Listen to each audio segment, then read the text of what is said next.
Parliament ఎన్నికల సందర్భంగా ప్రచారంలో భాగంగా సూర్యాపేట నియోజకవర్గంలోని ఆత్మకూరు ఈస్ట్ మండల కేంద్రంలో బుధవారం బీఆర్ఎస్ నాయకులతో కలిసి ఎంపీ అభ్యర్థి కంచర్ల కృష్ణారెడ్డికి మద్దతుగా సూర్యాపేట శాసనసభ్యులు గుంటగండ్ల జగదీష్ రెడ్డి ప్రచారం నిర్వహించారు. ఈ సందర్భంగా ఆయన మాట్లాడారు.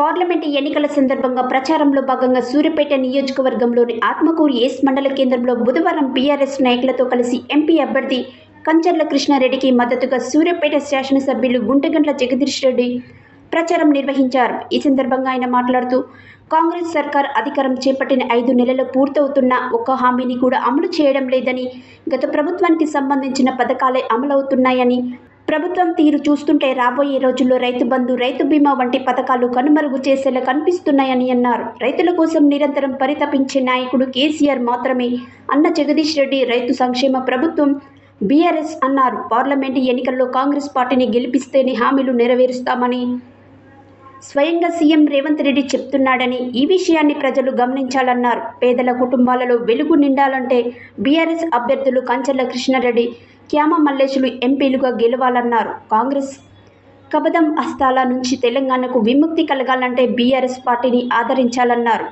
ప్రజల సంక్షేమమే బీఆర్ఎస్ ఎజెండా అన్న జగదీష్ రెడ్డి ప్రజలు ఆలోచించి ఓటు వేయాలని కోరారు. మోసపూరిత వాగ్దానాలతో ప్రజలను ఇప్పటికే మోసం చేసిన కాంగ్రెస్ మరోసారి చేస్తున్న తప్పుడు హామీలను ప్రజలు పసిగట్టారని తెలిపారు.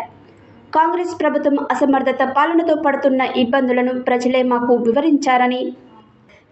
మాకు వివరిస్తున్నారని అన్నారు. కాంగ్రెస్, బీజేపీ దొందే అన్న ఆయన ఆ పార్టీలకు ఓటు అడిగే నైతిక హక్కు లేదన్నారు. ప్రచారంలో వస్తున్న అపూర్వ స్పందన ఇప్పటికే బీఆర్ఎస్ అభ్యర్థుల విజయాన్ని ఖాయం చేసిందన్న జగదీష్ రెడ్డి మే 13న పోలింగ్ బూతులలో ప్రజలు ఇచ్చే తీర్పుతో కాంగ్రెస్ పార్టీ అడ్రస్ గల్లంతవ్వడం ఖాయమన్నారు.